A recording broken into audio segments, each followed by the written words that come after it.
This is a Film Stories original podcast. Love this podcast? Support this show through the Acast supporter feature.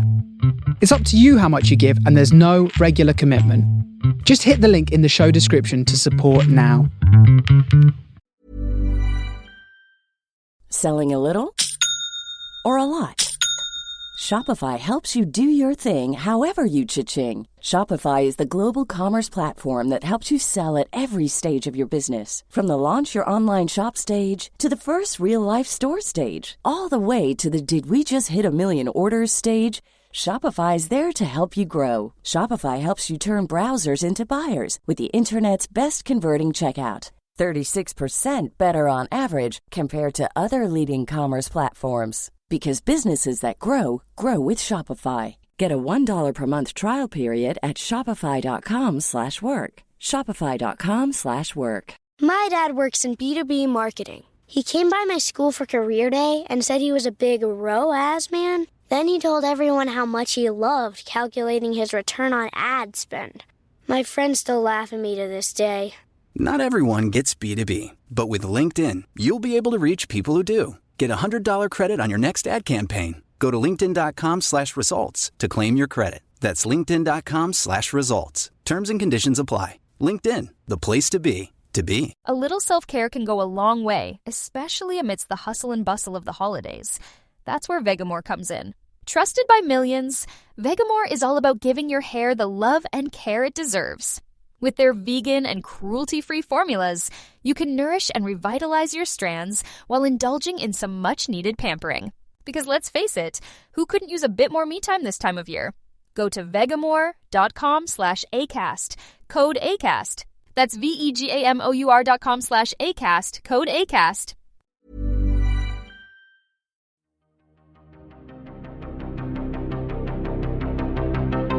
This is Writers on Film, the only podcast dedicated to books on cinema.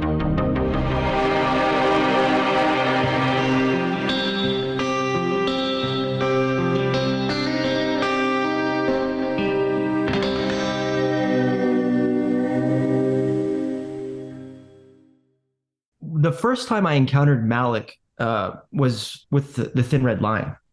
So I was 12 years old, I think, when it came out in 98. And I went to see Saving Private Ryan in theaters, and I didn't see The Thin Red Line. I rented it later, I think, on VHS or DVD. That was the first film of his I saw, and I loved that film. I had read the novel. When I was young, I was really interested in military history. So I'd read the James Jones novel, which the film is based on. And loved the movie. And I was sort of taken by the fact that it was an anti-war film in a way, but it was a very kind of unconventional anti-war film from the perspective of Hollywood, because I didn't really see it to be criticizing war from a strictly political perspective. And so I could pick up on this sort of mysterious metaphysical dimension of that film, which really intrigued me. And then years later, the second film of Malick that I watched was The Tree of Life, which I saw in theaters.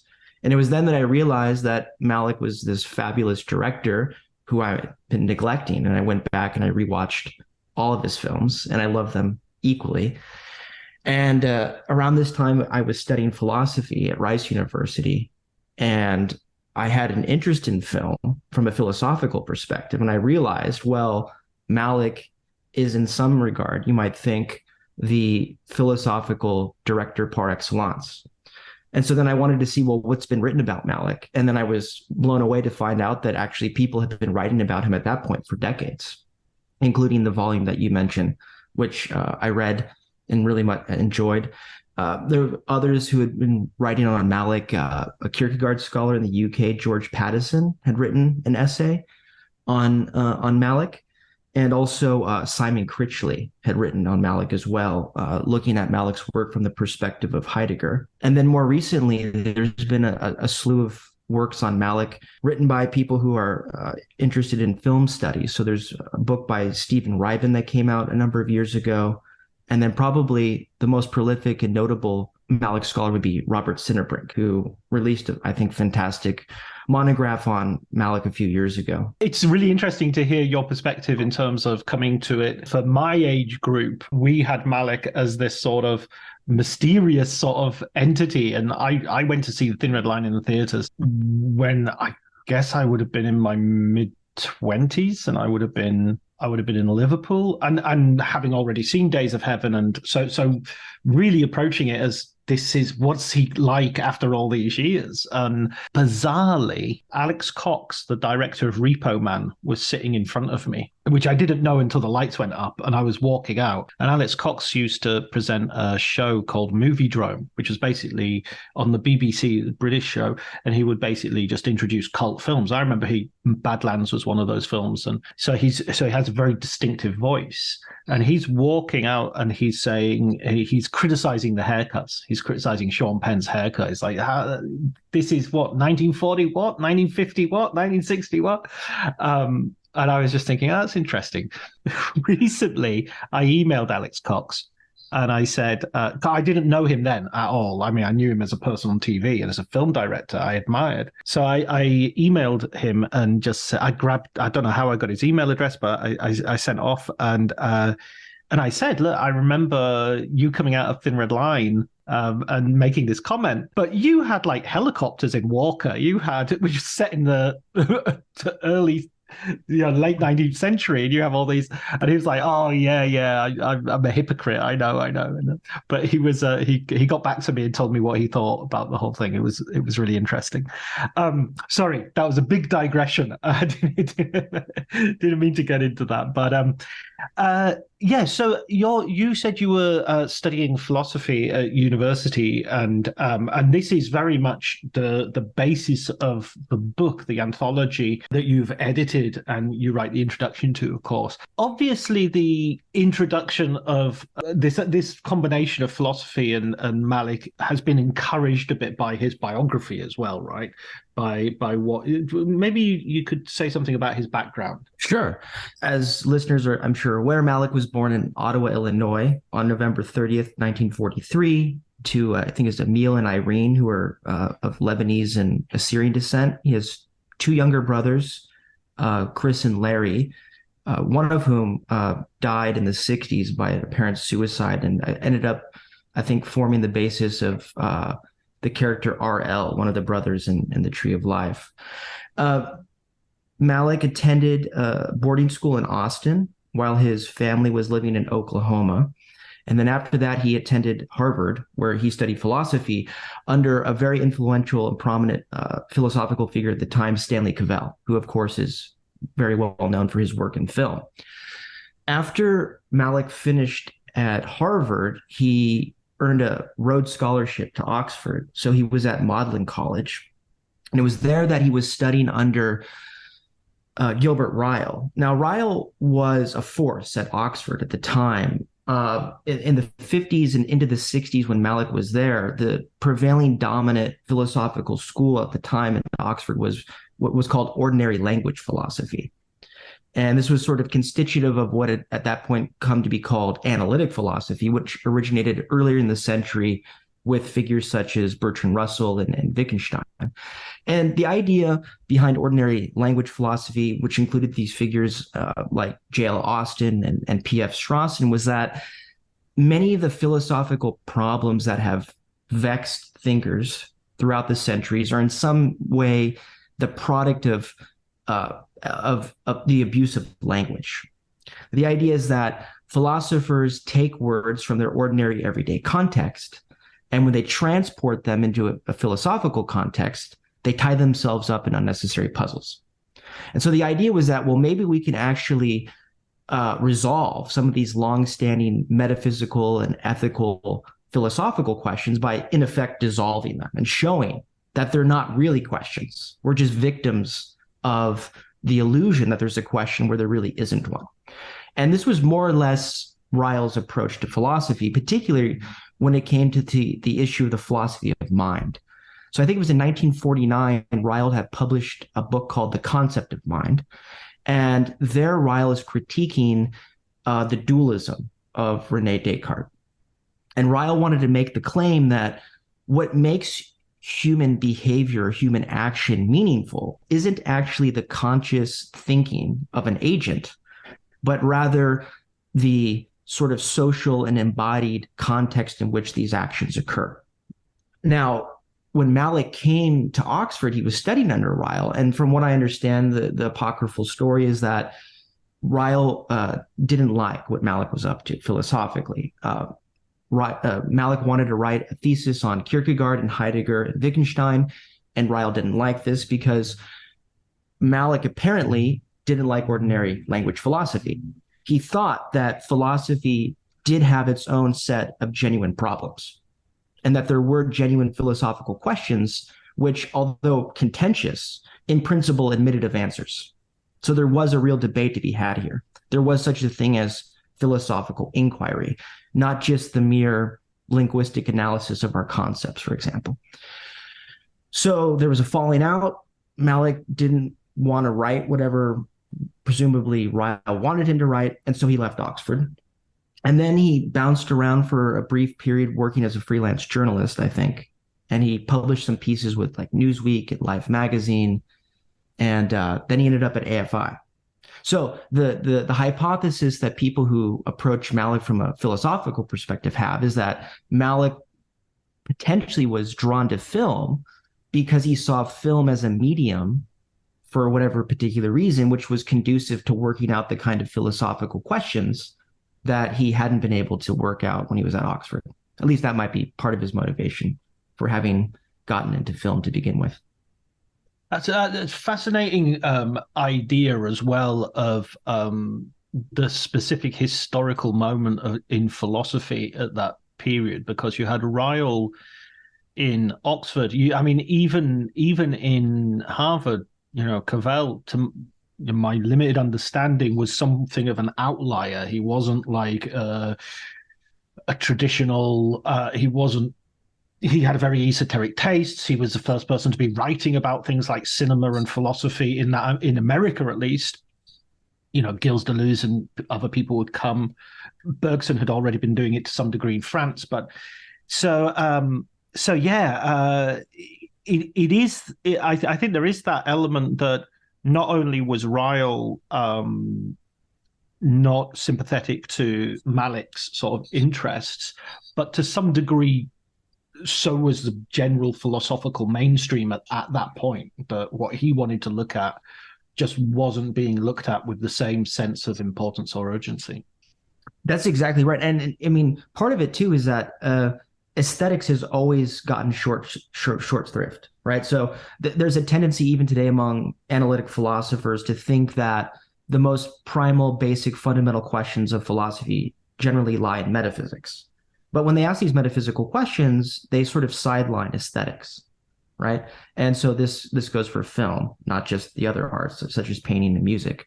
I mean, the interesting thing about Cavell, which you note rightly, is that Cavell was in a way a bit of an outsider, but he was sort of begrudgingly respected by his colleagues who recognized that even if they didn't think highly of the kind of philosophy he was doing, he was clearly a pioneer in whatever that was.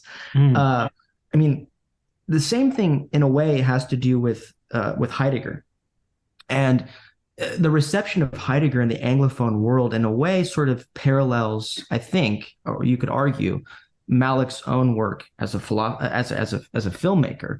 So when Malick came back to the States, he taught for a time at MIT, and it was there that his sort of his mentor was Hubert Dreyfus. And Hubert Dreyfus went on to be a professor of philosophy at the University of Berkeley. And Dreyfus basically introduced Heideggerian philosophy to the States, and he went on to mentor a number of professors who have gone on to have really successful careers. And so for like the last 30 or 40 years of Heidegger scholarship in the States, it's been influenced by Dreyfus, with whom Malick was working. And then Malick, of course, went on to translate a work of Heidegger's, The Essence of Reasons, which came out with Northwestern Press in 1969.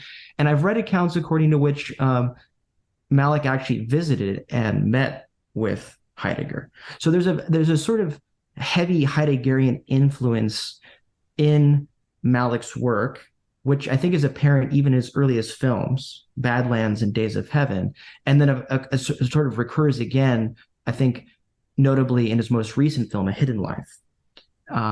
So Heidegger is someone who's always influenced Malick. The early Heidegger scholarship in film studies and philosophy of film really accentuated that Heideggerian influence. And as the Malick scholarship has evolved, people have sort of come to question whether or not it makes sense to consider Malick a Heideggerian director. That's probably an oversimplification, but there's certainly a sense in which Heidegger is very, very influential for Malick's vision as a filmmaker, I think. Yeah, there's two things I want to come back to you with this. One is going to be a little bit of a sort of pushback, and the other is going to be okay. Let me do the first one first because it's will make more sense to the listeners as well. So the first thing is just for our listeners whose Heidegger might be a little bit rusty. What sort of? I mean, I'm not asking you to summarize the works of Martin Heidegger, but what sort of thing would appeal? What would what would a Heideggerian filmmaker look like? What is coming out of those concepts which you can portray on screen? So to understand what may have drawn Malick's eye to Heidegger, both as a philosopher himself prior to his foray into film, and then as a director, I think it's necessary to have some sense of the philosophical tradition in which Heidegger himself is working. So Heidegger is a phenomenologist. And phenomenology is a philosophical movement or school that was founded in the early 20th century by Edmund Husserl, who was Heidegger's teacher. And Husserl's idea was that phenomenology was supposed to be a first-person reflective inquiry into the fundamental structures of consciousness. In other words, what is it that makes a meaningful encounter with the world possible? And so Heidegger learns from Husserl and borrows quite heavily from Husserl. But then in the 1920s, with the publication of Being and Time in 1927, which Heidegger dedicates to Husserl, he sort of, in a way, breaks with Husserl. So scholars have made a lot about, well, what is it about Heidegger's version of phenomenology that distinguishes it from Husserl's? And what is it about Heidegger's phenomenology that sort of makes it a big move in the history of philosophy? And the fundamental notion in Heideggerian philosophy is this question of being, or the question of the meaning of being. And Heidegger thinks that this is the philosophical question par excellence. Phenomenology philosophy is what he calls ontology, the science of being. And Heidegger thinks that what makes human beings unique, apart from all other creatures in the known world, is that we are beings for whom our own being is at issue or at stake. In other words, he thinks that human beings essentially, necessarily, and fundamentally are trying to work out for themselves the meaning of what it means to be the being that they are. That we are the atoms that think about atoms.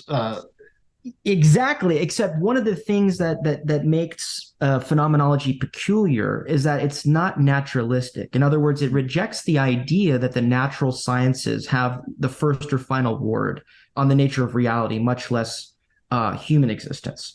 So this is where you get the Heideggerian notion of the world or worldhood. Husserl had called it the life world, the world of everyday experience, the world before it's considered from a scientific or reductionistic perspective. And so Heidegger, his term for the human being is Dasein.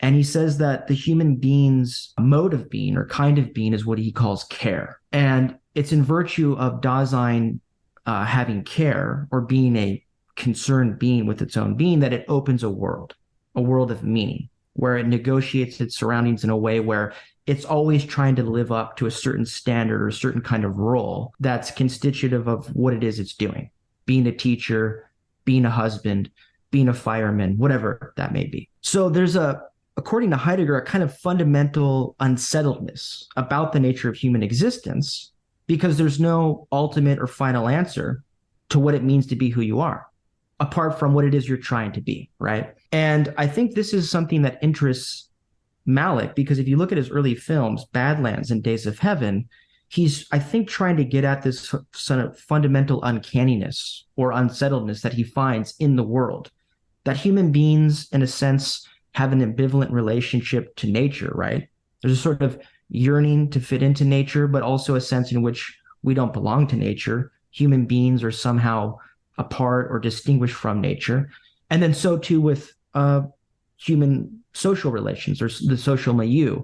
If you look at many of Malick's characters in Badlands and Days of Heaven, they don't fit in, right? They're struggling to make sense of their existence, and they feel alienated in some way or another, whether it's because of labor conditions, material conditions, familial situations, or what have you. And so I think Malick is drawn to Heidegger for this reason. He sees that the Heideggerian view about the nature of human existence as being, in a sense, a search or a quest for individual meaning, a quest for individual meaning that works itself out through the particular historical, social milieu in which it finds itself, is amenable to film. And you can capture this in film, and you can portray that struggle and show that struggle, maybe in a way that other artistic media can't. Okay, so that's a brilliant explanation, and it clarifies a lot of what people have been talking about, and what I was reading about in the essays in your anthology, which I should just I should have said this at the top. It's called "Life Above the Clouds: Philosophy in the Films of Terrence Malick." Just so,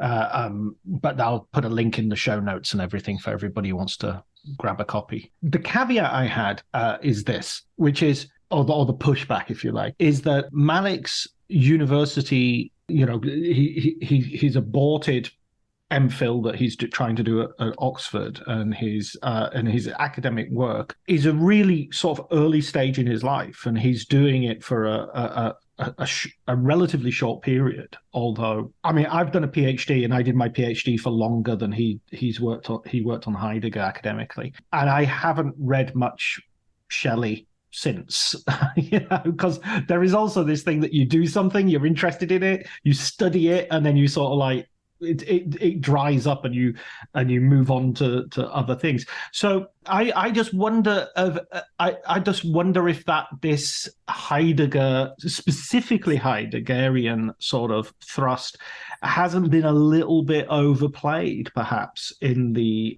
critical community, let's say, specifically the academic community, and we can talk about this in a moment as well. The wider audience is obviously not walking in to Tree of Life thinking, okay, I'm looking forward to some Heidegger. Right. So I in fact, I entirely agree that it was probably ham-fisted or overstated to say that Heidegger is as influential on Malick as he is. Heidegger is certainly there, especially if one has read Heidegger.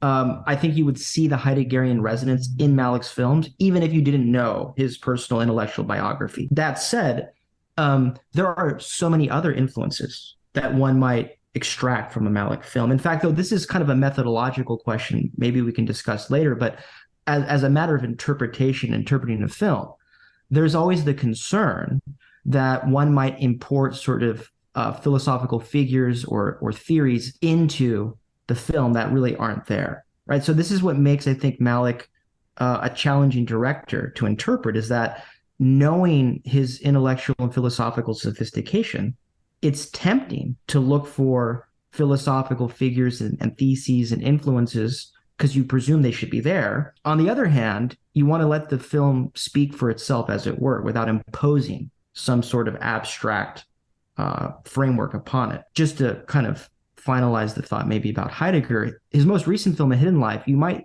interpret it or see it in a way, not entirely, but in a way as a repudiation of Heidegger, or at least maybe even Heidegger's early influence on Malick. And the reason has to do with Heidegger's involvement in Nazism, which has never been any secret. I mean, Heidegger scholars have known this. I mean, Heidegger was banned from the university after the war. His reputation was more or less refurbished by some of his students like Hannah Arendt. And then by the time Heidegger was studied in the States, people just sort of set that question aside. And then over the last 10 or 20 years, there's been a number of books that have emerged that are exploring this question of the extent to which Heidegger's philosophy is related to his political commitments with Nazism. So A Hidden Life telling the story of a conscientious objector who refuses to swear an oath to Hitler is an interesting choice of topic for Malick. You could see it in a way as sort of being a criticism of Heideggerian philosophy, and some have noted, Robert Sinderbrink, I think, and others as well, that it looks to me like Kierkegaard becomes a larger influence on Malick's films, beginning with the so-called Weightless trilogy with To the Wonder. I've watched A Hidden Life 2 nights ago, so I've got it. It's very fresh in my head. I mean, one of the things that I felt while I was watching that was a feeling that there was, going back to aesthetics, which you talked about earlier as well, a sense that he was kind of preoccupied and worried that his aesthetics might align or overlap with fascist aesthetics, in the sense that, you know, you have those clips from, I think it's Leni Riefenstahl's Triumph of the Will right at the very beginning. They have the same sort of movement. The way it's edited, it's not just that you know, you've got light coming in shafts and you've got sort of, but the actual way the film has been edited is obviously been edited by Malick's own editorial team as part of the film, and it's consistent with the grammar of the film. And so there seems to be this worry that, what do I do with this guy who's very much connected to nature and the mountains and an atmosphere which is very much redolent with Aryan vibes, you know, and I love my Wagner. What do I do with my Wagner? And thank God Twitter wasn't around when Martin Heidegger was. Right. Well, one thing though that I think you see throughout Malick's work, beginning with the first film of his, which we had mentioned, which was The Thin Red Line, after the 20-year hiatus, but from the very beginning with Badlands on to Days of Heaven, through The Thin Red Line, and then all the way up to A Hidden Life, is this use of voiceover. Which, you know, of course, I'd be interested to hear what your take on what the purpose of that is. But one thing it does is that I see Malick as, in a way, rejecting a number of sort of commonplaces in film theory, but also in philosophy. So to go back to Ryle's idea, right, was that he was gonna exorcise the mind of this Cartesian ghost, and that everything was going to be external in the world, as it were, social. Malick pushes back against this. He's very interested in exploring interiority, the secrets of the heart, what people are really thinking, things about themselves that fundamentally define their identity in a way in which can't be worked out publicly for various reasons. And this is a tension that I think Malick has always been interested in exploring, is this sense in which human beings are alienated from their surroundings, and that who they are or what they're trying to be is in a way being thwarted by broader social or political forces. But the interesting thing about Malick does is that he never tells a sort of utopian story on which politics is going to be humanity's salvation. In fact, he always seems to try to, I think, undercut that idea. And you see this, I think, again in The Hidden Life, the idea that that politics is going to somehow resolve this fundamental human conundrum about what it means to be human, or about how humans ought best to live. I think he's showing what he takes to be the inherent danger of that lure by showing what unfolded with Nazism. And this also, I think, has to do with the interest in the interiority of Franz and the conscience, that somehow human beings are more than their social and political milieu. And that there's a sort of danger in kind of collectivism, or this idea that human beings should be deriving their ultimate sense of who they are from their historical, socio-political surroundings. Yeah, I would go with that. I definitely feel I think one of the problems with the voiceover from a critical point of view, and in terms of the critical community, is that it's become oversimplified. Every time you read a review of Malick, the latest response is always, voiceovers whispery this and whispery that, and yada yada yada. But he's actually the voiceovers work extremely differently in every film. They really change, and even in one film they change, in the sense that Nick Nolte's voiceover shows a very clear difference between the private and the public man. You know, the voiceover is Exactly. definitely his internal monologue saying, fuck this shit, I hate myself, I hate the world, I hate what I'm doing, but I'm going to do it. You know, He says like I'm like a tree dying, I think is he talks untold buckets of shit I've had to drink to get here. And it's just like there's nothing in his character and his performance.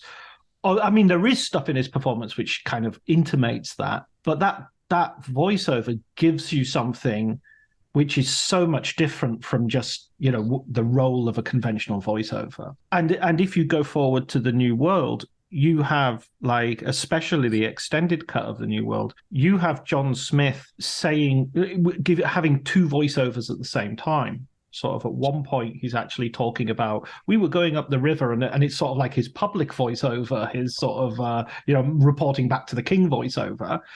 And then underneath that, there's another voiceover going, when will I see her again? Should I even go and see her? I betrayed her, you know, and that's just remarkable, you know.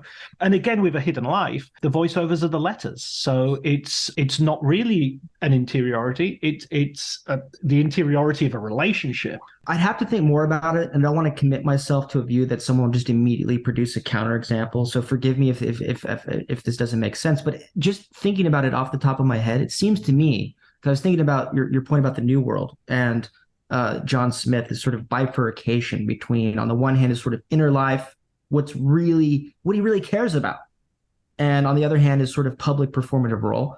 Well, it seems to me, right, perhaps the only significant character in Malick's works that reconciles this tension, in other words, actually becomes who he is, in the sense of his inner struggle actually being exhibited and in some sense fulfilled in the world, is Franz, right? I mean, of course he dies, but this is what Franz in a way wills.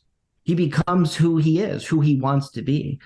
He in other words, he doesn't fake it, right? He's not pretending. He sincerely believes what he does, and he acts on it. And furthermore, he's not denied the ability to do so. I mean, that's the interesting thing about some of these other characters. Like, for example, Lieutenant Colonel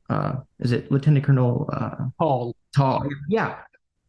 These others get stuck faking it, pretending, right? Or they go on these sort of just miserable quests to become something where there's a question about whether or not it's really good to want to be that to begin with. For example, like Kit, who says he always wanted to be a criminal. And there you just kind of get this sort of like almost conventional countercultural image, right? Where like Malick is mocking this idea that Kit wants to be James Dean, right? So his self-image is this quest for this sort of kind of commercialized countercultural prestige, that he wants to be like this Hollywood bad boy, right?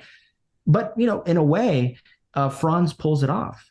He does what all these other characters are unable to do. He sort of acts from his innermost being, his inner thoughts, his inner desires, and they're actualized. Whereas most Malick characters end up, I think, in a place of regret or mourning, or it's left sort of indeterminate as to what the future might hold. But there's never really typically any sort of clear resolution on which you can say, well, this person has been honest with him or herself. This is what he or she truly cares about most, and he or she has found a way to work it out. It's the same thing in Days of Heaven with Abby and Bill, right? I mean, Bill is tormented from the beginning. He doesn't like being poor. He has an idea of what he thinks he should be, right? There's a really nice scene with the farmer where he talks about how he always thought he was going to pull off some kind of great idea, right? He was going to make it, and he doesn't.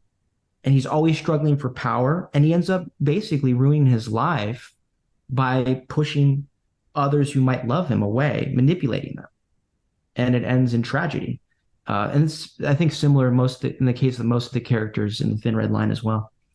With maybe the potential exception now that comes to mind of Wit, but that's debatable. It's difficult to judge Wit because I think a lot of things that you can sort of ascribe. I'm never quite sure how to deal with voiceover by the actor John Dee, who plays the character. I think he's called Private Train. James Jones is amazing because he just has all these one-syllable character names: Doll, Tall, Train, Wit, Welsh. It's like, Jesus, what's the matter? You're running out of typewriter ribbon there, Jimmy. Mm-hmm. I mean, I read in one of the essays in the thing that somebody was making the point, it's actually Train who is the voiceover, and was sort of comparing the voiceover to the character. But I'm not even sure that's what Malick is doing or what the film is doing. I just think he likes the sound of his voice. I don't think I think it's just, I've got an actor and I'm going to use him for the voiceover and I'm going to use him to be this. And those two things are not necessarily linked. So in a sense, I think you couldn't, if you watch it and you think, oh, I thought the voiceover was wit, I kind of think you're right. I think there is wit, and therefore all those ideas that he's saying are more like wits, ideas. I'll give you an example of why I think that's the case. Japanese soldier who's buried in the earth, has been bombarded, and you hear a voice giving these beautiful lines about, you think, you too, know too that I was loved and it didn't help me. Those lines are read by the actor Ilias Koteas, who plays Stavros, the captain. Captain Stavros, exactly. But he's obviously putting on a Japanese accent. It's obviously supposed to be the Japanese soldier thoughts. So just because the actor who is doing it is also the actor who plays Captain Stavros doesn't mean you're supposed to hear that voice and say, why is Captain Stavros putting on a Japanese accent? You're not, you're not supposed to notice that if you like. But anyway, gosh, I've got to stop talking. But I think that's a really interesting point about Franz. The scene that I would like to get your opinion on in terms of that hidden life is on my rewatch.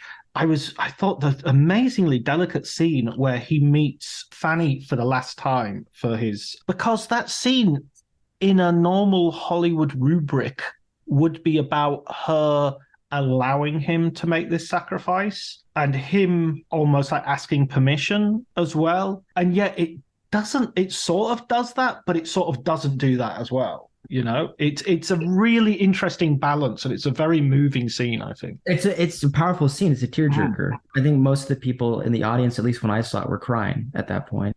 And yes, you're right. So, I mean, the drawn philosophy here, I mentioned Kierkegaard. And in the volume, the Coseys, Martin and Katerina, write about sacrifice in that film. And they draw on Kierkegaard for a reason, I think.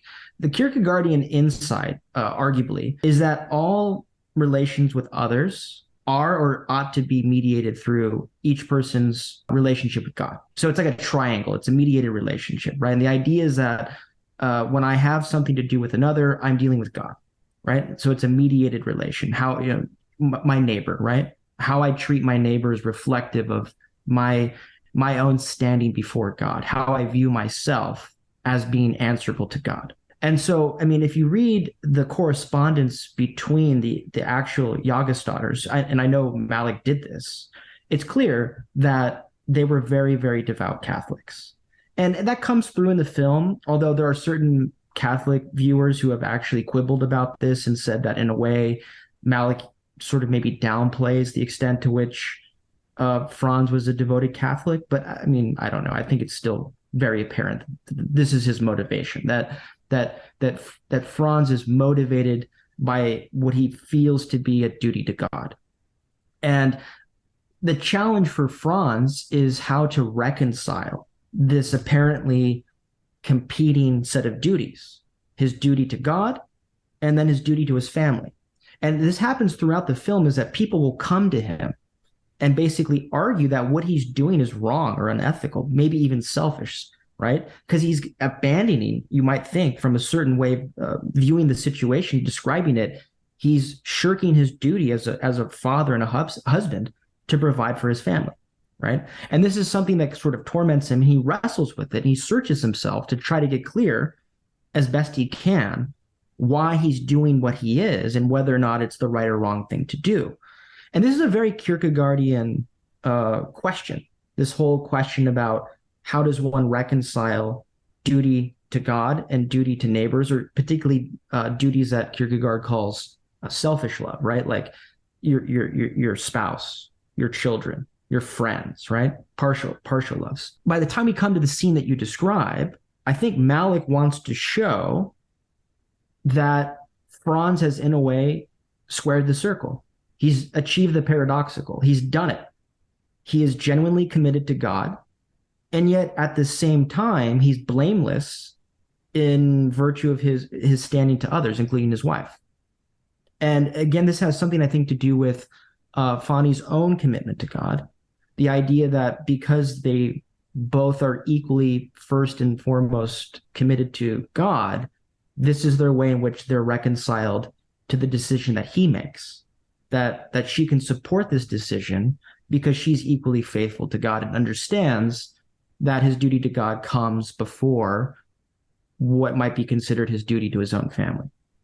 Now, of course, whether or not one as a historical matter actually thinks that what Franz did makes sense, or whether or not one thinks from an aesthetic perspective, Malick captured and told that story compellingly, are different questions. But I think that from a sort of metaphysical, ethical, philosophical, religious point of view, that's what's supposed to explain what Franz is doing. And I think it goes some way to explaining why that scene is done in a way that, as you note, is different than how you might conventionally expected Hollywood to have shown that interaction or that final encounter between a husband and wife. Yeah, absolutely. It's so interesting in terms of the Kierkegaardian sort of perspective, and that shift maybe into another sort of philosophical teaching. The other thing that brings up, interestingly, and I think this is something that a lot of people resist when it comes to Malick, is the religious, which you've already pointed to in terms of Hidden Life. It's about a very religious person. It's about somebody who's inspired by their faith. It's interesting that it's looking at something which is very, very political. The rise of Nazism, and at that point, Nazism is at its historical peak. But the film is much more is looking at it through a religious key rather than a political key. I mean, Franz is not joining a movement. He's not handing out leaflets. He's not trying to convert anybody. He's not trying to say to the people around him, "Hey, let's all not swear allegiance." He's just saying, "I can't." And so, in a sense, it is a metaphysical rebellion. What about that, stretching it out to the other films? How do you think Malick's religion? I mean, this is slightly complicated by the fact that how do we know? Do we know what religion Malick is and how he's applying that to his films? All right, huge set of questions. No, and these are questions that I have been thinking about myself for years. Is partly why I was motivated to put the volume together, because I wanted to try to commission people who thought about these questions as well to see what they say. So the first thing to say is, like, in the case of literature, there's always this question about authorial intent, or the so-called death of the author. Is that right? What's the relationship between the author, he or herself, and the world of the text? Is like, you can't necessarily pick up a work of literature, read it, and ascribe the views that are in the text, whether they're attributed to a particular character or not, and the author, right? And of course, there's the same sort of issue with the film. You can't always assume that when a film shows us something, this is meant to be taken as an expression of the director's own views, right? Now, in the case of Malick, I think it's clear he's a Catholic. I don't know about his own personal religious spiritual journey, but my understanding is that he was a Catholic.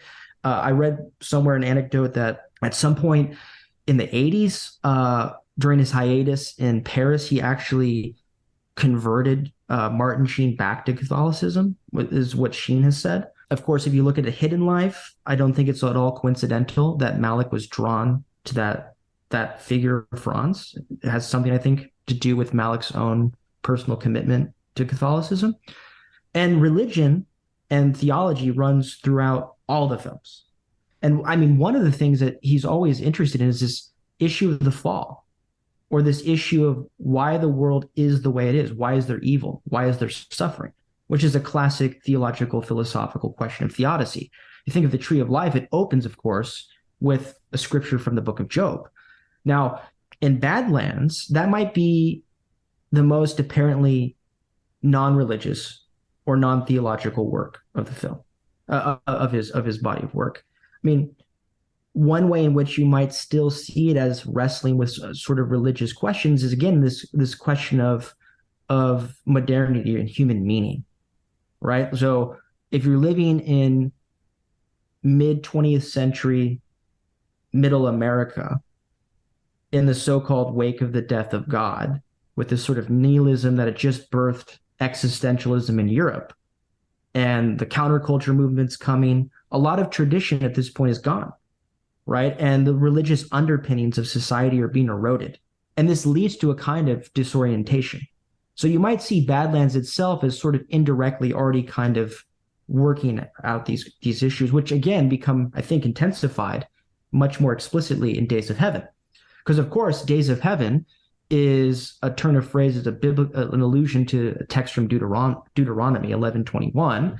And then of course you have this almost bizarre voiceover from Linda Manns, who has these very apocalyptic visions and themes where she's talking about the last judgment and the apocalypse and God not hearing evil people. And then of course the scene toward the end of the film, the fire on the farm, is you can see a kind of fulfillment of the parable of the wheat and the tares, right? Where the evil and wicked, the evil and good are separated. And so there's apocalyptic imagery just shot through all of Days of Heaven. The locusts as well. I mean, exactly. Yeah, exactly. Which is reminiscent of Pharaoh in the book of Revelation. And then, of course, again, he's dealing with this question of a sort of paradise lost, that everybody is looking for this kind of peace or contentment or satisfaction that I think Malick wants to suggest is just unattainable in the world as we know it. And so it's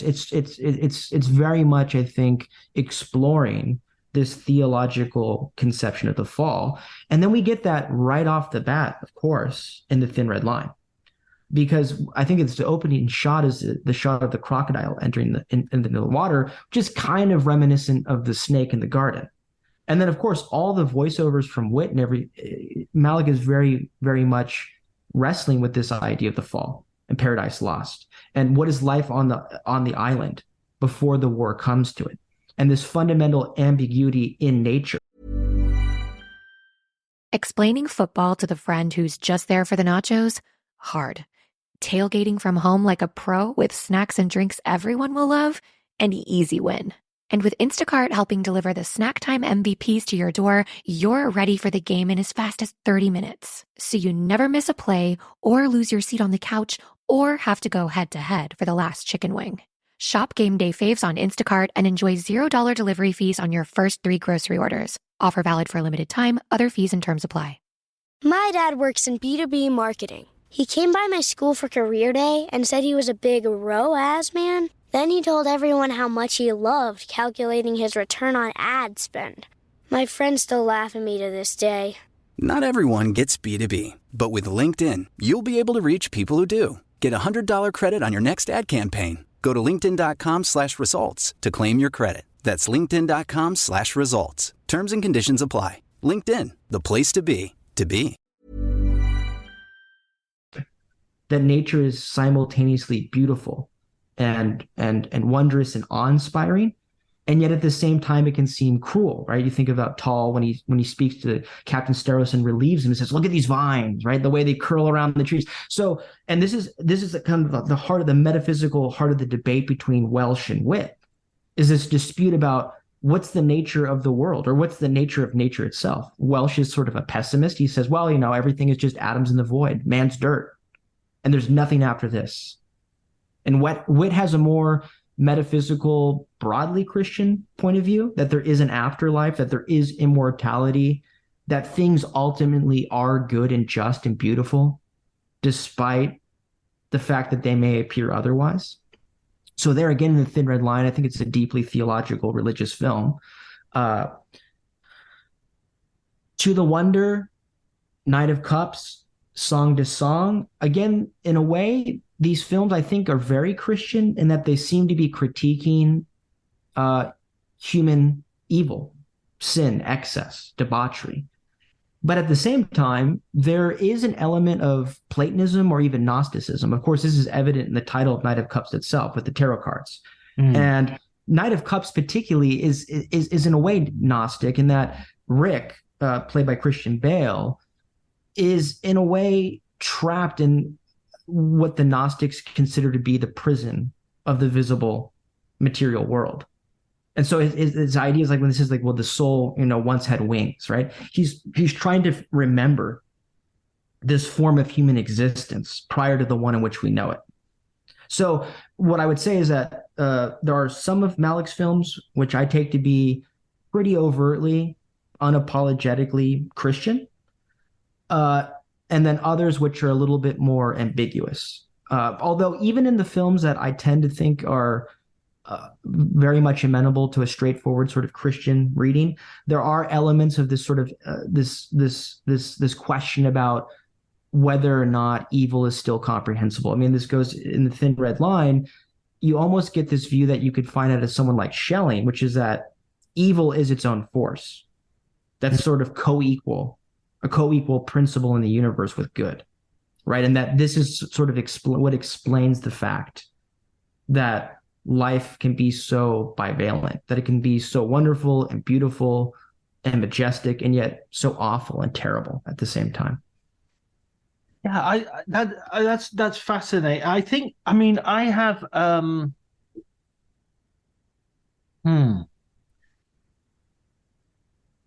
well, there's two things I think I'd like to ask about, or sort of introduce into the discussion. One would be I do think that the Christian religion is important here, and I do think there is that it's the films themselves are asking us to address it. It's not that we're imposing it, or it's almost like you almost have to willfully stop your ears. I mean, the voiceover is literally saying to you, I came to your door because of grief and because of my mother, and this is why I am here. I mean, you have to be a willful twit to sort of say, well, whose door is he going to? Having said that, it seems that there is such a wealth of sort of stuff going on there. We've already mentioned the philosophy as well, which doesn't necessarily rest easy on the theology. Similarly, you've got a lot of Eastern influence, and maybe the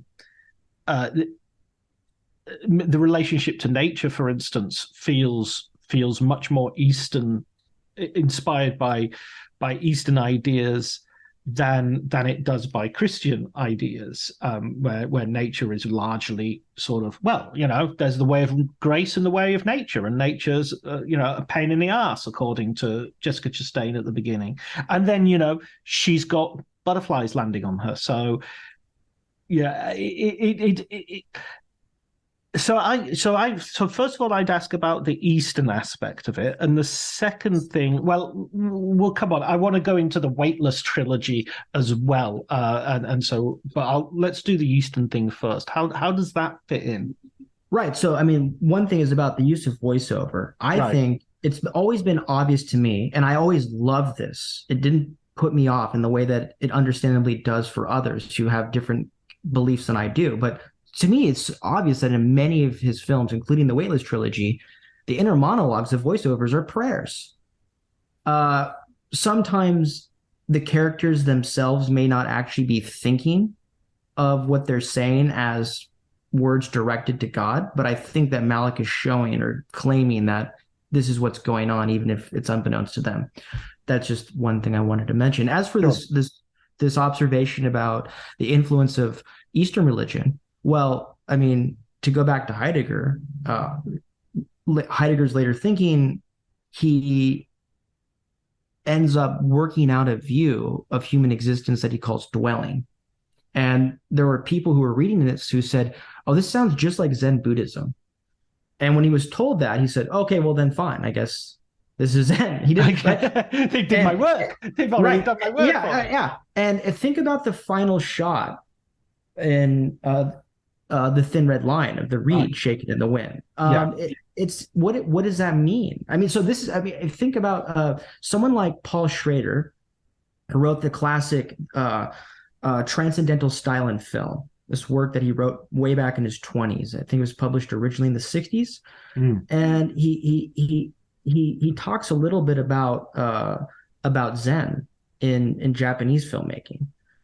And Schrader's thesis is that slow cinema, which I think you can say Malick in a way counts as a slow cinema director in certain respects, like Tarkovsky and others, there's this moment of like suspension, right? Or transcendence, or this sort of overpowering, overwhelming, ineffable silence, where a human being is sort of just put in a situation where there aren't words to describe the situation in which one finds oneself. And it's this moment of sort of absolute solitude or stillness or quiet, right? And you find this arguably in certain film noir as well, where the protagonist is sort of pushed to a point at which his life is no longer, or her life is no longer communicable to others, right? And they just feel themselves in a set of circumstances that are so overwhelming and overpowering that it's the transcendent as such that's made itself manifest. And this is nameless, right? For Schrader, what makes it transcendental is that there's no name for it. And this is an element in Malick. And I think it's why he uses film.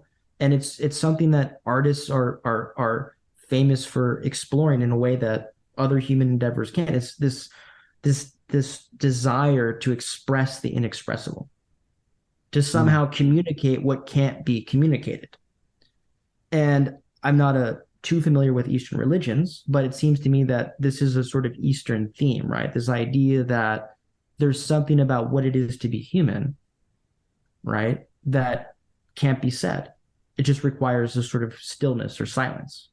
And that's something that's coming through, I think, all of Malick's films. To go back to the point about Gilbert Ryle, the ordinary language philosopher, right? If Ryle's insight or presumed insight was that, well, we're going to resolve the questions of philosophy by showing that they're not really problems, by just analyzing linguistically how we speak and use our words, and nothing will be left over.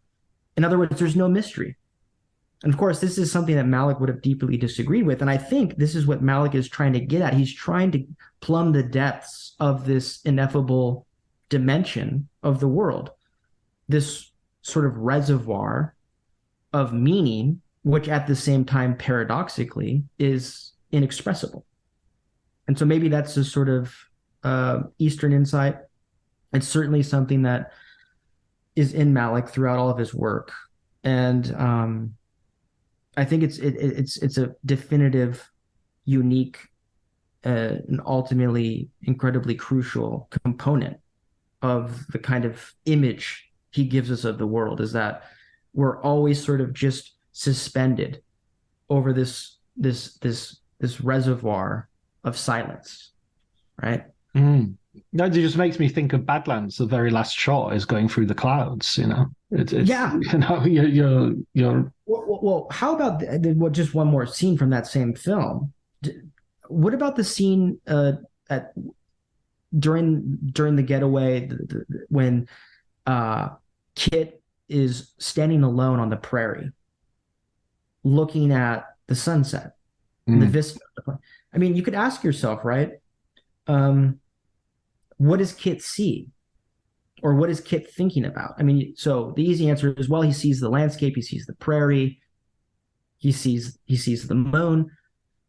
But if you ask, like, well, what's the meaning of the shot? Like, what does Malick want us to see when we see Kit seeing that? It's difficult to know what we're supposed to see or to put into words. I think there's a fundamental ineffability to it, a sort of uncanniness. And I think that Malick is showing Kit himself looking in a kind of state of incomprehension of what he's viewing, right? And the idea of the shot is that I think as a viewer, supposed to reach a point where you realize and become comfortable with the fact that there's no easy linguistic conceptual description of what the shot is about, or what the landscape is. It's the nameless. It's this ineffable. It's this kind of what Schrader calls the transcendental, right, in the human experience, which I think has a sort of resonance with Zen and other sort of Eastern traditions. Yeah, absolutely. I mean, I would also point to the the prevalence of rivers and waterfalls. It's that idea of a continuous cycle that is to some degree ungraspable. It's like it's an image, to go back to Tarkovsky, sculpting in time. It's an image of time in action. Interestingly, Schrader was Malick's classmate in the AFI as well. Oh, I didn't know that. Yeah. So the two are connected. Although Schrader gave one of the most damning criticisms of one of the later Malick's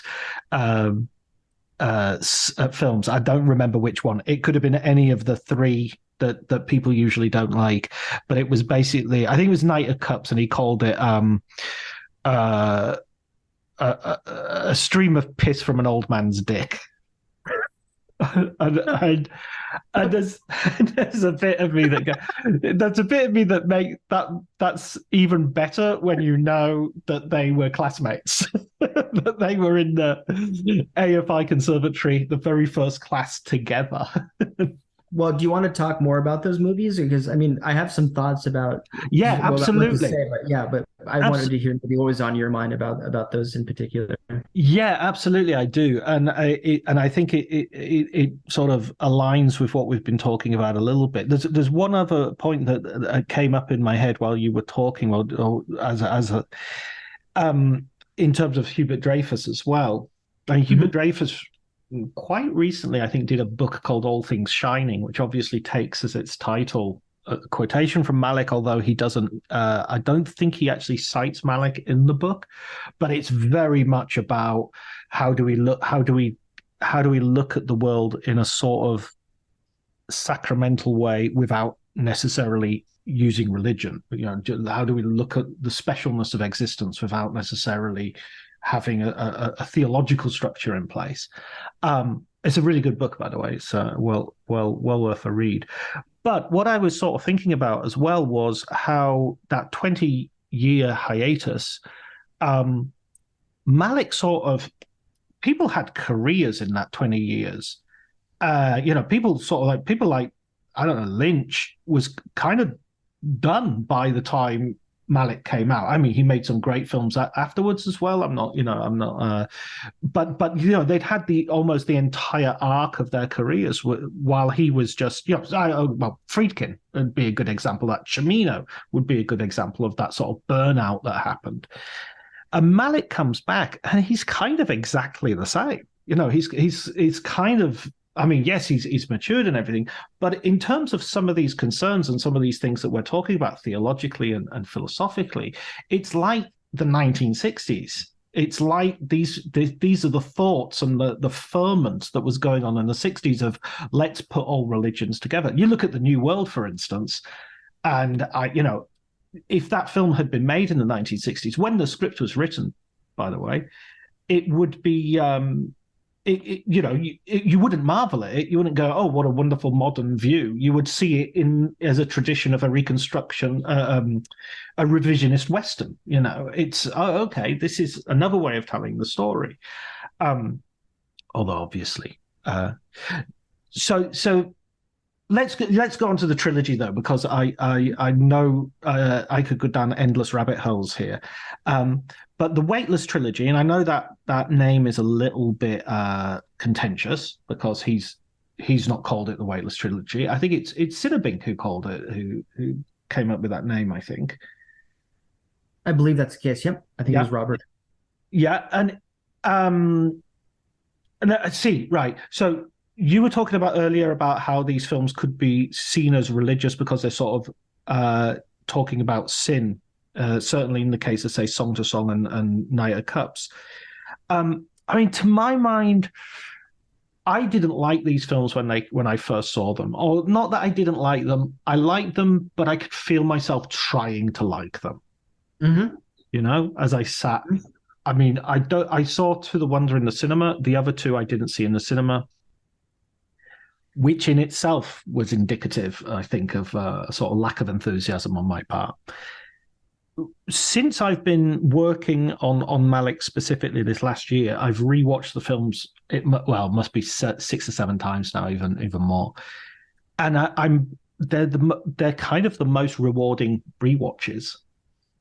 You know, they've just gone so far up in my estimation, while at the same time, I can totally see what people don't like about them, because they're art films. It's like Jean-Luc Godard. It's not for everybody. It's not meant to be. You know, Le Chinois is not a popcorn movie. It's not like, you know, after Christmas lunch, let's sit down and watch Le Chinois, you know. What was your sort of first, what hit you about these films first, and how did you, and how did that idea, how did your thought develop? Well, I'm with you. I love them. Mm-hmm. Although, like you again, the only one of them I saw in theaters was To the Wonder. Right. And then I sort of just had gotten out of watching film around that 2015 through 17 period when Knight of Cups and then Song to Song were released. So I just didn't see them in theaters. So I watched Knight of Cups, like, you know, a couple years later, and then I actually didn't watch Song to Song until maybe 2 years ago. Right. So it took me a while to get long to time, that. Yeah. So I mean, one thing is, and I wanted to say this at the outset of our discussion, and I forgot to, but Malick is, of course, polarizing and he's divisive. And over the years, and watching his films and talking to people who've watched his films, I mean, I'm sure I'll forget or omit a category here, but it seems to me like there's definable camps of his audience, right? So you have a fairly large contingent of those who love his first 2 movies, adore his first 2 movies, think they're excellent films, his best, and then don't like anything else he ever did. Again, they just love Badlands, they love Days of Heaven, and that's it. And then I think you have another group of persons who love his early films, and then they love everything up to including The Tree of Life. And they see The Tree of Life as sort of the culmination of his artistic vision, the height of his powers as a director, probably his greatest film. And then everything after that they see as no good, with the potential exception of A Hidden Life, which they see it maybe as a lesser return to form. That's another camp. Then you have people who love all of his early work, and then except for The Tree of Life. And they think that things started really going wrong with The Tree of Life, and that for the same reasons that some people consider it his greatest work, they think it's his worst. And then they see the Weightless trilogy as sort of just lesser versions of what was already going wrong in The Tree of Life, right? And then you have people such as myself who just love all of his films. Now, with the trilogy, I mean, part of it too, I think I have to confess, is I'm biased, or because biographically these films were important to me when they came out, especially To the Wonder, because I'm a native Californian, but I lived for a number of years on 2 separate occasions for long stretches in Texas. I lived in Houston. And so, of course, when The Tree of Life came out and they have the city shots of Sean Penn's character, I recognized all of that. And there was a really great, wonderful local art theater that I used to go see films at. And that's where I saw The Tree of Life. So I have this kind of nostalgic attachment to that element of Malick's work, just because he's exploring this sort of Texas that I know to some degree myself. And then with To the Wonder, when that came out, which I think it was released at film festivals in 2012, and then in April of 2013, I had just gotten an acceptance to Oxford. And so I was about to leave for overseas, and I was still in Houston, and I was engaged to my wife. And so I have nostalgia for that because we went to see it together.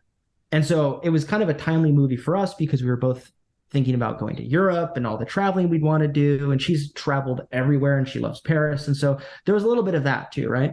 And then it's the same thing with the other movies. They're very romantic in a way. They're all about relationships. And as someone who's married and loves his wife, this interests me in a way that maybe those films wouldn't have. when I had been single, right?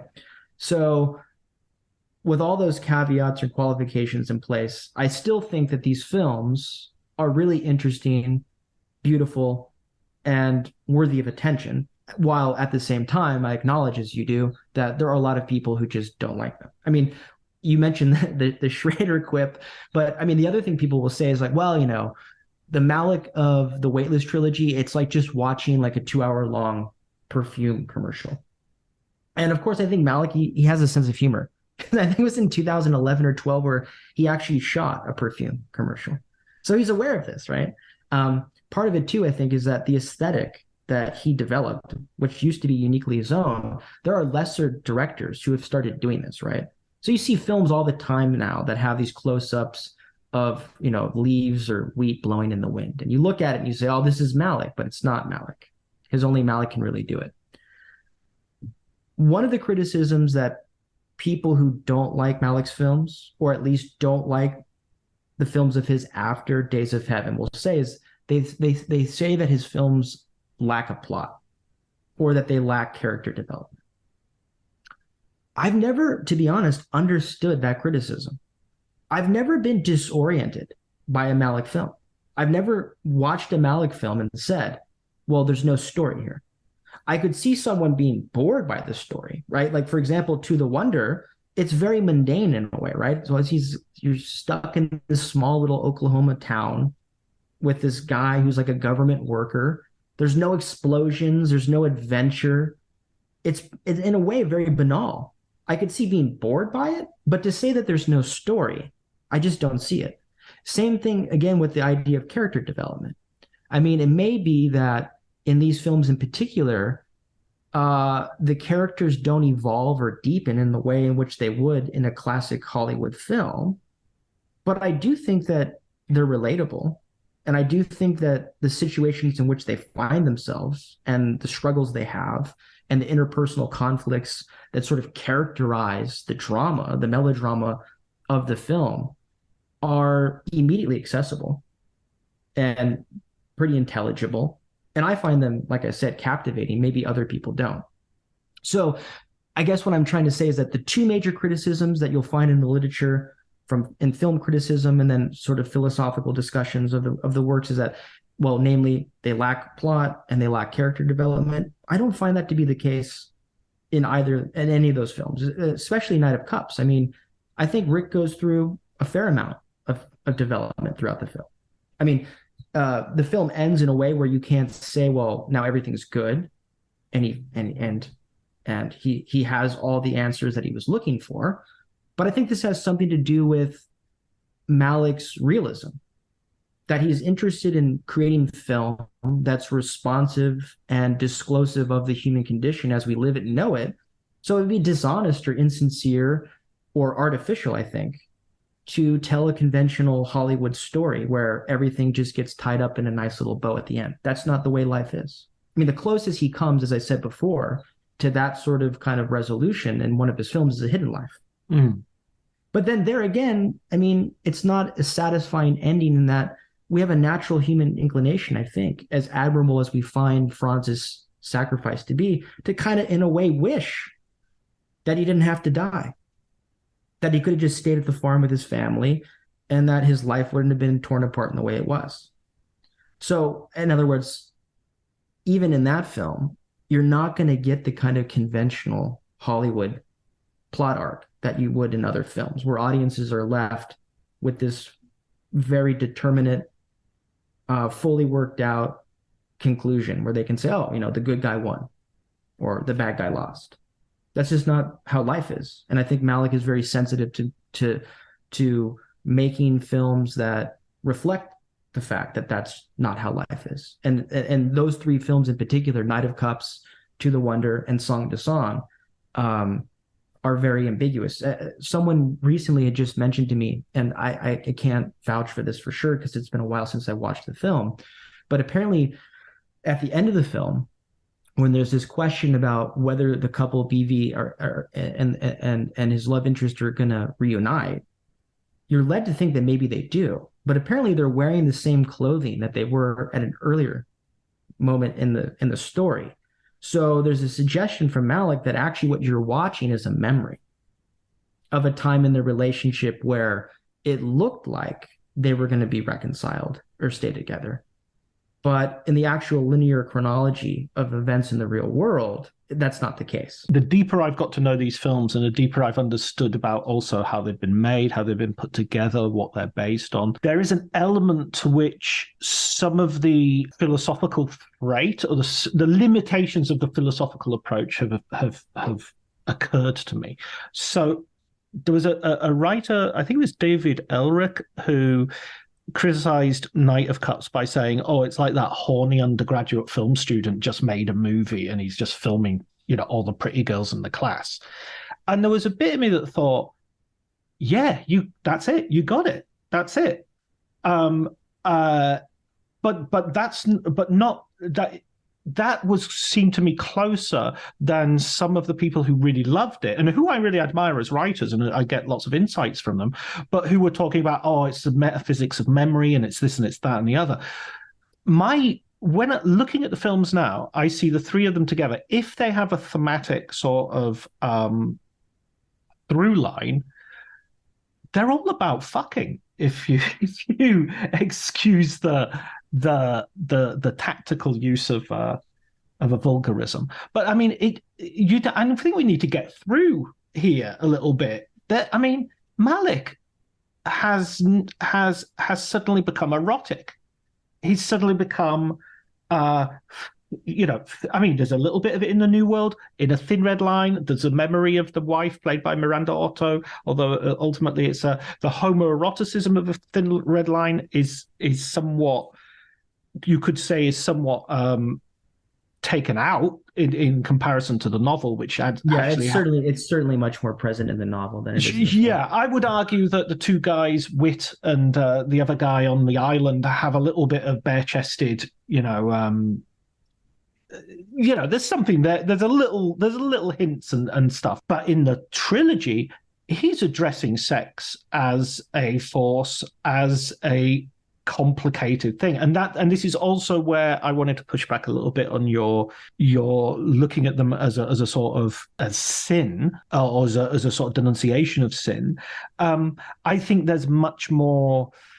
I don't think he sees it that simplistically. I think his camera is tactile. He is involved in these relationships.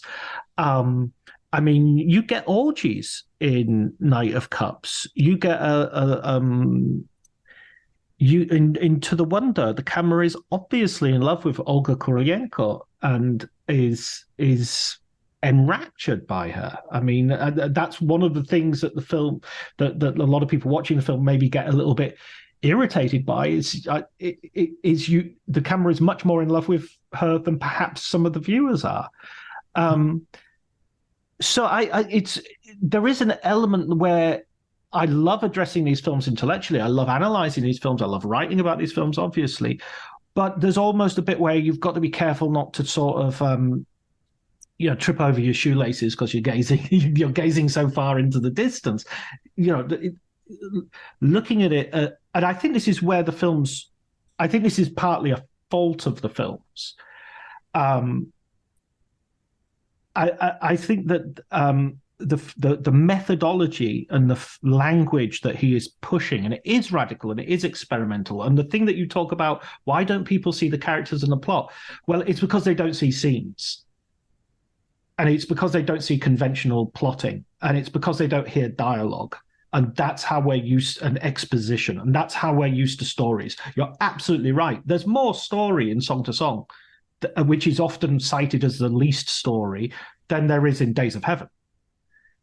You have three characters in a menage a trois. There's subplots and they each have triangles. Yeah. Exactly, right. They each have different relationships. Right. So it's almost schematic how much of a plot there is, almost soap opera-y.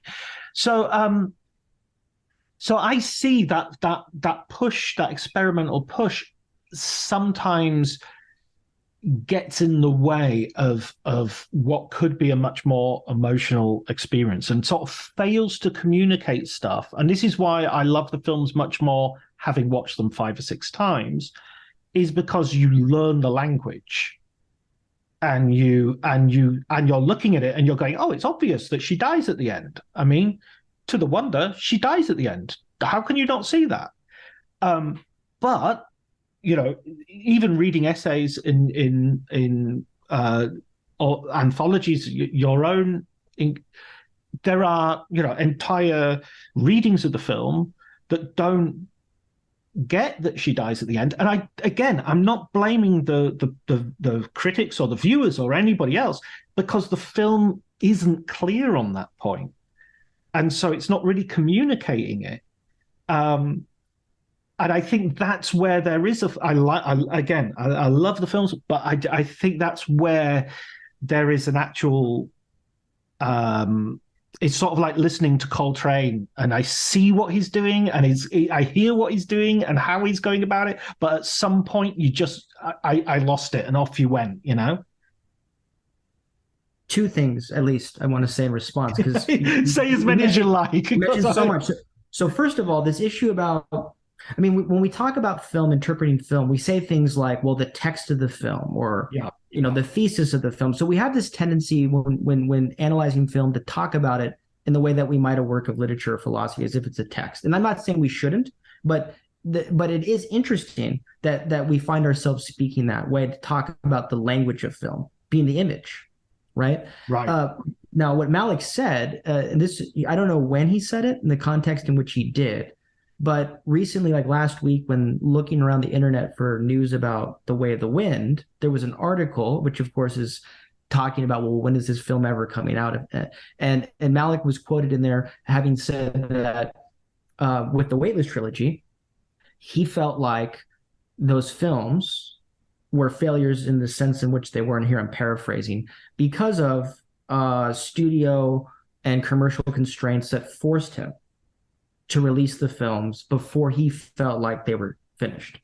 And he said something to the effect that he was only halfway through working out how the language of those films actually works.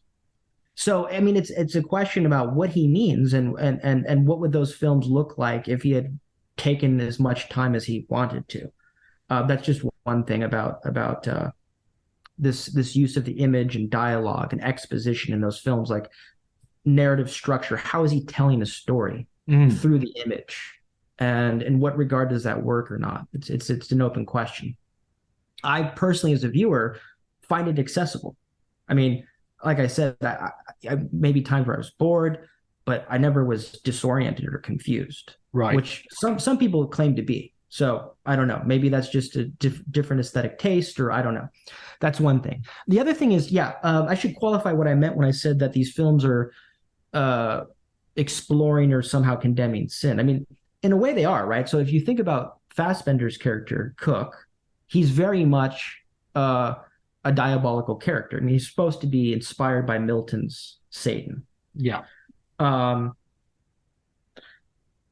What's going on there theologically is interesting, because I had said that when you mentioned the point about there being potential Eastern influences in Malick's work, which I think there is, I had mentioned as another example of a certain theological tradition that's not Christian, which could also arguably be discernible in his films, is Gnosticism, right? Or Platonism or Neoplatonism. And I pointed to Knight of Cups as an example of that.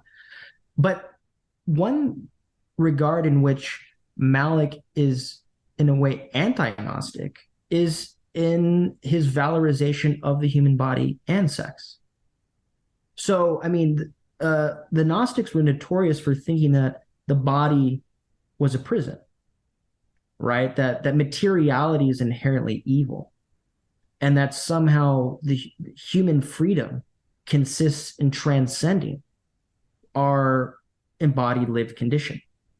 And this is also what you find in certain Christian theologians, this sort of subcurrent or residue of Gnosticism, for example, in Augustine, right? So when Augustine converts from Manichaeanism to Christianity, scholars have long observed that there's still a kind of fundamental antagonism in his thinking to the body and to the incarnate as such. Of course, theologically, he does not say this, because he carries with him all the theological doctrine of the church, right? So, but the point is that there's an ambivalence in his thinking, that when you read the Confessions and when you read Augustine, his view of original sin and concupiscence, he's very uncomfortable with human sexuality, with eros, right? And you find this again in certain Reformed thinkers, like, for example, Calvin, who, if you were to quote him and not attribute the quotation, you might just think, well, this is like an ancient Gnostic. I mean, he's just very open in his Institutes that he doesn't like the body and that the flesh is in some sense evil, or is subject to a sort of evil principle, which is most exemplified or embodied in sexual desire. We're back to Paul Schrader. Right. But I see coming from a Calvinistic. But I see yeah, right. Yeah, that's when he talks about the French director, Robert Bresson, right? Mm-hmm. Yeah, that there's a kind of Calvinism, Gnosticism going on in Bresson's films. Exactly. But I don't see that in Malick for the reasons you just mentioned. They're very voluptuous. They're very sensual. I think what Malick is doing is he's walking a fine line. Mm.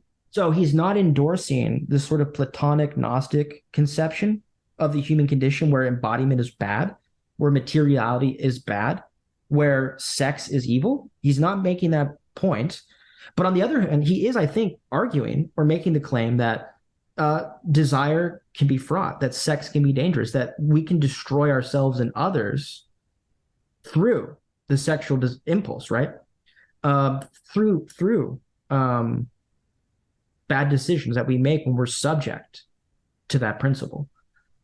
So I don't know. I mean, there's ambivalence, I think. And you see this, I mean, even in, because you said, well, the eroticism of Malick is not as apparent in his earlier films as it is in these later ones. And I think you're right, because from a cinematography perspective, there's something about the use of the camera where it's like this voluptuous, I would say quasi-voyeuristic view, right? Like some of these scenes in To the Wonder, you're made to feel like you're Marina's sex partner, that you're caressing her, that you're kissing her, right? That you're not watching Neil have sex with her, but you are. You could say it's pornographic, but not quite. I mean, it's not pulpy, right? Yeah, but it's certainly erotic. But again, that same kind of theme is there even in Days of Heaven. I mean, the whole film, like you understand, as you noted, is about jealousy in a way, right? It's a love triangle, and it's all about possession. And it's really difficult to make sense of Bill's motivations and Bill's decisions and Abby's and the farmers apart from the fundamental role that sex plays. And it's more repressed at that time in that historical area in the 1916 Texas Panhandle. And I think that Malick is showing this, though, too. Like, this is the kind of interesting thing about Malick is I think he's trying to show that in a way human beings are the same, no matter what situation they find themselves in. So in a lot of ways, I mean, the love triangle, the story he's telling in a work like Song to Song is reminiscent of what's going on in Days of Heaven. So whether you're considering a 1916 love triangle that turned right around the time of World War I in the Texas Panhandle, or, a music festival in Austin with musicians, very similar dynamics going on in both those situations. And again, I would say that what Malick is showing is that sex isn't bad. The body's not bad, but it leads to suffering, and it leads to problems, and it leads to strife. And these things are, I think he wants to claim, unavoidable. I mean, I don't know too much about his own personal relationships, but he's been married multiple times. So I think there's also clearly an autobiographical dimension to his exploration of the nature of love and possession and jealousy in these films, going back as far back as The Thin Red Line, like you mentioned, the character, the GI, who's always reminiscing about his wife, who it turns out is being unfaithful to him the entire time he's deployed.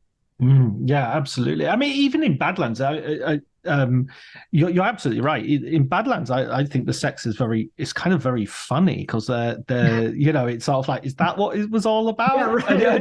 That's what everyone's talking about. Yeah. And you don't even know if they've even had sex because she doesn't know what it is. So she could be literally right by saying, is you just pull it out and that's it, or what? So we're not party to that. Also, I mean, he does take out. This is all to do with Badlands in terms of his whole. He kind of rinses that story. He sort of rinses off the grit.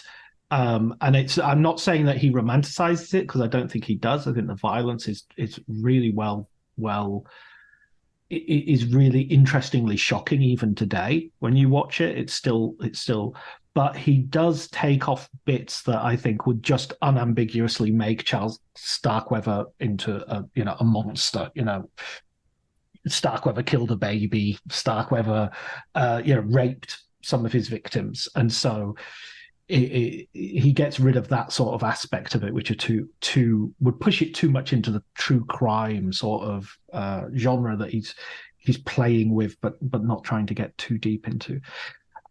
I really could talk to you for 2 hours, Stephen, but I'm not sure. I'm thinking of you, and I'm thinking of our listeners as well. So I'm going to force myself to ask you a final question, but hopefully you'll come back on the podcast and we can talk more about this in the future. But final question would be: I've got to ask you for a recommended book, and that just as a introduction to the question, most people don't give just one answer anyway, so don't feel worried if you've got more than one. Right. So, one book I recommend for philosophically inclined film enthusiasts would be the Schrader book, which is a classic. It's probably something most of your audience has already read, but in case someone hasn't, I'd say that's essential reading. The transcendental style in film. My personal favorite from that genre is the Tarkovsky book, Sculpting in Time, which you mentioned as well. So I would highly recommend either the Tarkovsky or the Schrader. If we're talking about more contemporary film theory from a philosophical perspective, it's hard to go wrong with any of the work by Robert Pippin. He has a really great film noir book, which I highly recommend. But if we're going to focus specifically on Malick, then I would recommend Robert Sinnerbrink's 2019 title on Terrence Malick. I think Sinnerbrink really broke some ground with his emphasis on transformative experience and the way in which Malick's films aesthetically are functioning in a way to get audiences to take a sort of introspective turn that will potentially transform themselves, not just as viewers of film, but as human beings outside of the cinema. Excellent. And I will add to that, of course, Life Above the Clouds, Philosophy in the Films of Terrence Malick, a fascinating collection and a really broad collection of writers and thinkers, which I absolutely devoured. So thank you for that. And thank you very much for talking to me. Thank you.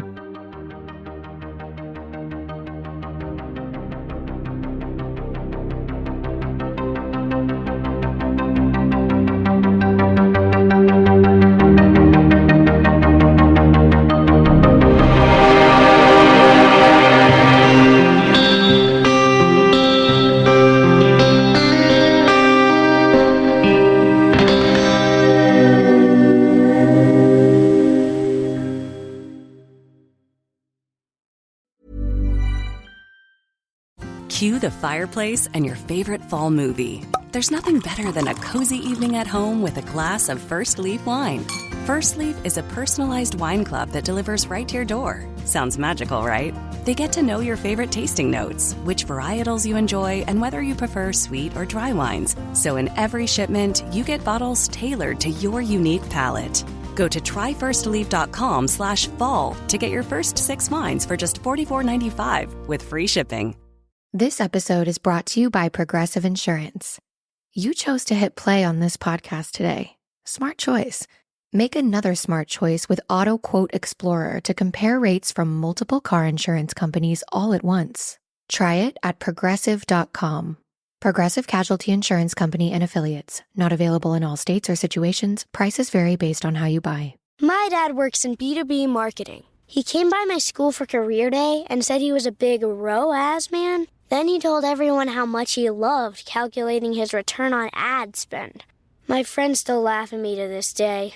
Not everyone gets B2B, but with LinkedIn, you'll be able to reach people who do. Get a $100 credit on your next ad campaign. Go to linkedin.com/results to claim your credit. That's linkedin.com/results. Terms and conditions apply. LinkedIn, the place to be, to be.